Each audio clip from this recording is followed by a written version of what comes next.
ఇక్కడ వచ్చేసి టమాటా పచ్చడి అయితే చేశానండి, పచ్చిమిర్చి వేసేసి. ఈ పచ్చడి సూపర్గా టేస్టీగా చాలా బాగుంటుంది. వేడి వేడి అన్నం వెంబడి, మన దోశలు వెంబడి కూడా సూపర్గా ఉంటుందండి. దీని ప్రాసెస్ ఎలా చేశానో చూపిస్తాను.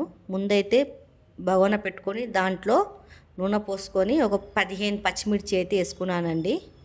ఇలా మూత పెట్టేస్తే పైన చిల్లకుంటూ ఉంటుంది పచ్చిమిర్చి. చూడండి, ఇలా మూత తీసేసాక ఇలా ఏగిపోతుందండి. చూస్తూనే ఉండాలా మాడిపోకుండా. అయితే ఇక ఇట్లా అయిపోయాక తీసేయాలండి పక్కకి. అంత పచ్చిమిర్చి మనం కారం ఎంత తింటామో అంత చూసుకొని అయితే పచ్చిమిర్చి అయితే వేసుకోవాలి టమాటా పచ్చడిలో. చూడండి, తర్వాత ఒక 3 టమాటాలు పెద్దవి ఎర్ర టమాటాలు అండి, ఆ నూనెలోనే వేసుకున్నాను. కొద్దిగా నూనె ఎక్కువనే వేయాలా, అప్పుడే పచ్చడి రుచిగా ఉంటుందండి. తర్వాత ఏమో కొద్దిగా పసుపు వేయాలి దాంట్లో. టేస్ట్ అయితే టమాటా పచ్చడి అయితే సూపర్ ఉంటుందండి.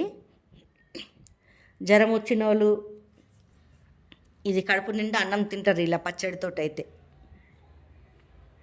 తర్వాత మూత అయితే పెట్టేస్తే 1 నిమిషంలో అయితే ఉడికిపోతుంది. చూడండి, ఇలా టమాటా మంచిగా మాగిపోతుంది. మాగిపోయాక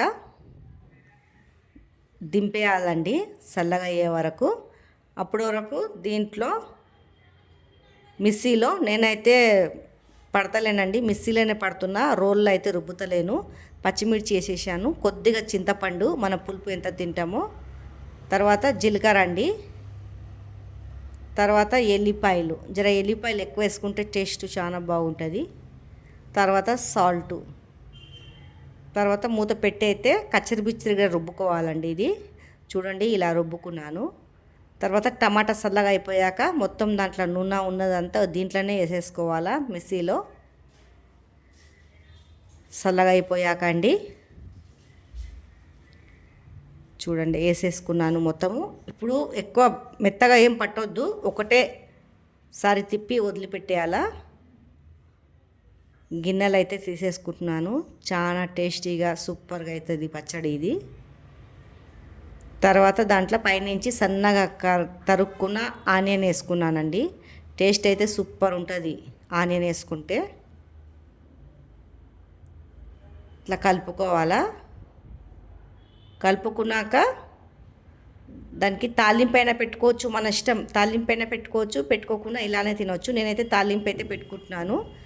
కొద్దిగా జీలకర్ర వేసుకున్నాను, కలేమాకు వేసుకొని అయితే తాలింపు అయితే పెట్టుకున్నానండి. సూపర్గా రెడీ అయిపోయింది.